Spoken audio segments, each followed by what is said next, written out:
Una sina Vice President Sara Duterte at Senator Raffy Tulfo sa mga napupusuang tumakbo sa pagkapresidente sa 2028 elections. Batay sa survey ng Acquisition Apps Incorporated na isinagawa noong January 20 hanggang January 24, 2024, mula sa 2,000 respondents, nakakuha si VP Sara ng 31.5% na boto. Pumangalawa naman si Senator Raffy Tulfo na nakakuha ng 30.8% na boto, habang si dating Vice President Leni Robredo naman ay nakakuha ng 12% na boto. 10% naman kay Senator Grace Poe at 3% naman kay dating Manila City Mayor Isko Moreno Dumagoso na nasa ikalimang pwesto sa listahan. Pasok rin sa mga napupusuan sa presidential post sina Senator Amy Marcos, Manny Pacquiao, Senator Risa Ontiveros, Chavit Singson at House Speaker Martin Romualdez.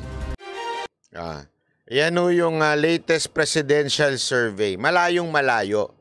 Malayong-malayo ho si Romualdez at saka ho si Senator Amy. Pero tandaan ninyo, eto balik tayo sa kasaysayan. Noon din, ganyan din. Noon, malayo si Marcos eh. Kung matatandaan ninyo, ang nagtatap noon iba. Una-una ang pumapasok talaga nun si VP Sara Duterte. Tapos ang mga sumunod sa kanya, yung mga Pinklawan at iba na. Wala ho si Marcos sa eksena.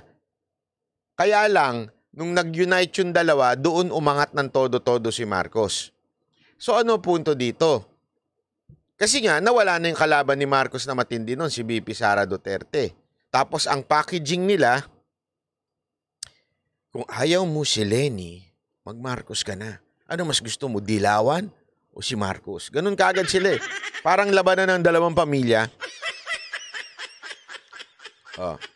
So ngayon, feeling ko, as early as now, mukhang they're trying to destroy VP Sara through destroying the entire family, the Duterte. I don't know if they think magagawa nila yan sa pamamagitan ng pagpapakulong kay Pangulong Duterte at sisiraan at kung ano-ano pang palalabasin nila. Pero mukhang mukha lang sa akin lang hong pananaw, mukhang they're committing a mistake. Kasi sa tingin nila pag nakulong, hihina at hihina si Pangulong Duterte. Nako po, pag pinakulong nyo ho yan, makikita ninyo ang galit ng taong bayan. Ngayon, medyo nagtitimpi pa iba eh. Medyo nagtitimpi pa, pero pag pinakulong nyo yan, hindi natin alam. Baka this time magalit na rin yung anak. Kasi this time, yung anak medyo hindi pa eh. I mean, si VP Sara Duterte Pero malay nyo, pag nakulong na yung anak, magsalita na rin finally.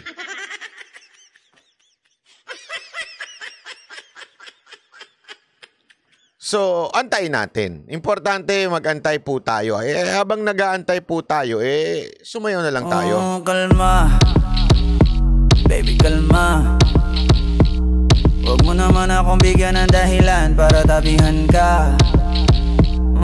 Kalma. Yun. May posing yun, Brad. Habang inaantay natin ang mga bagay-bagay, kalma lang, kalma lang. Ganun talaga ang buhay. Diba? Huwag tayo masyadong mainit ang ulo.